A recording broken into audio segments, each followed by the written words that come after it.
Peace world, I'm Julian Caldwell, aka JSWISS for Towards the Top. I recently caught up with Jabee, an MC out of Oklahoma City, whose most recent album, titled Everything Was Beautiful and Nothing Hurt, is out right now on rapper Murs' 316 label. Jabee is a talented and always honest MC, and get this, he's got an Emmy. We talked about that and much more, so stay tuned.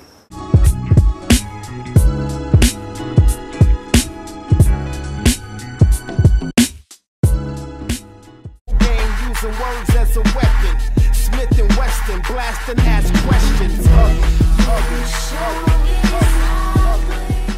Whenever I wrote the song, it was called Super Ugly, and LP was like, "Nah, we need a different name." And so I knew what I was talking about. So I just said, "We'll just name after the girl who called me ugly." Maybe last month, a few weeks ago, Stephanie, who the song's about, was on Facebook, and we weren't even friends on Facebook. She's on Facebook, and she's like, "Look at my friend I went to school with, whoop-de-whoop," and tags me. She's like, "He's rapping, he's doing this." I'm like, what? I'm bugging out, but yeah. So I sent her the video in the song, and just kind of try to show her how big it's gotten and how much it's done and how much it's helped me. And she was just like, "What? I feel like I was so mean. I'm so sorry." But I was like, "Man, it's cool. We were kids, but we kick it now." So it's crazy how you want to be she big and got 4 kids and 4 baby daddies, this and that, and she did. But nah, man, she's still bad. She's still winning. She got dope job, dope ride, dope crib. You know what I'm saying? She's still fine. But it shows, people be like, "Man, Stephanie," you know what I'm saying? And people be like, and I'll get up and off front, be like, "It's all good. She ugly now. She ain't got this. She ain't got that." Because I hadn't seen her. I'm just talking and just saying stuff. But then she pops up, and I'm like, "Yo, how are you still how you still winning?" You know what I'm saying? She's still killing. I won an Emmy, which is crazy. Bill Cosby has an Emmy. You know what I'm saying? I did a commercial for a science museum, and they entered into the Emmys and got nominated, and I ended up winning the Emmy. I watched Young and the Restless, and I always get hyped because I always want them to win the Emmy for Young and the Restless. That's my stories, And it's so crazy that they worked their whole life to get there and win that Emmy, and I wasn't even trying. I was just doing what I do in one. A lot of rappers try to portray that Pac portrayed, that real I'm hard, I don't care, I don't give a what, F everybody that Pac portrayed. But the thing is that I feel like they forget is that Pac still keep your head up. He still made changes. He still made Dear Mama. He still make all these songs, and that's in the reality of it is that no matter how hard somebody is, there's still, we all still have a heart.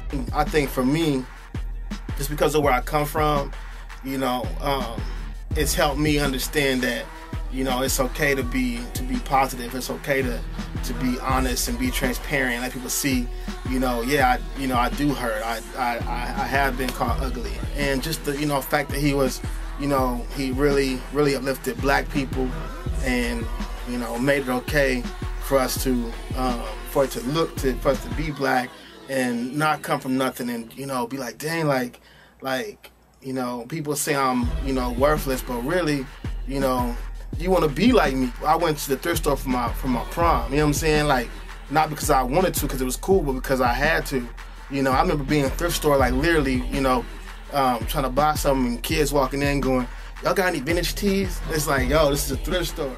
He just made it okay for kids like me who didn't really grow up with much and didn't have their pops around. Made it to us say, man, I'm not alone in this, dang, somebody really understands, and I really have yet to hear a rapper make me feel the way Pop made me feel, you know what I'm saying, in their music.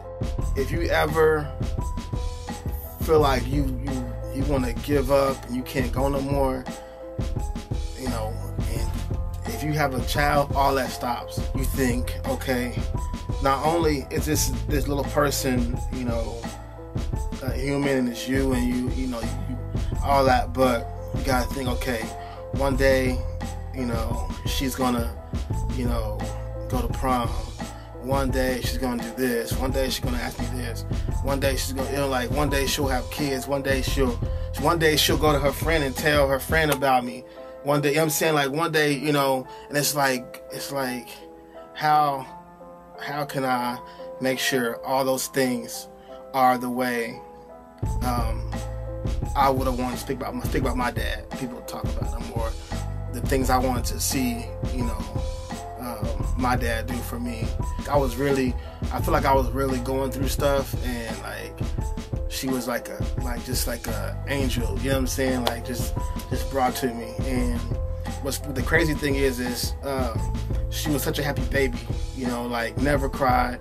Even when I take her place, I'm like, oh, she's so happy, like, you know, she was always a happy baby.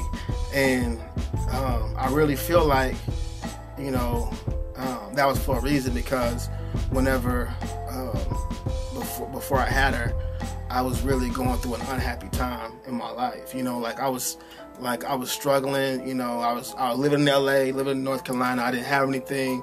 I was hurting. I was, you know, like I feel like my mind was being tortured and everything.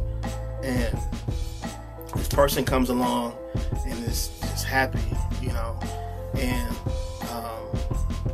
man, I'm just blessed that, you know, I got her. I really feel like she chose me. You know? For the most part, Merce has been like even without the label stuff, just like a brother, you know. Like I call him, like if I'm going through something, I'll call him and go, man, what you think about this? Or man, this is crazy, right? You know what I'm saying? Like so, you know, I think my label experience is different because I've actually like built a relationship, and even if I never ever do another record with Merce ever again, like that's my brother for life. Like that dude genuinely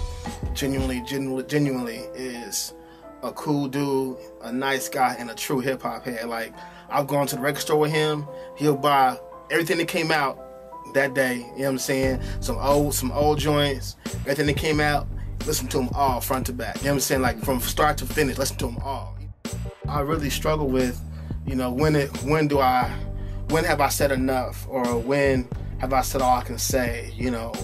And that's why I've been at that point, you know, lately, to where I'm like, okay, you know, because if I don't have anything to say, I won't say it, you know.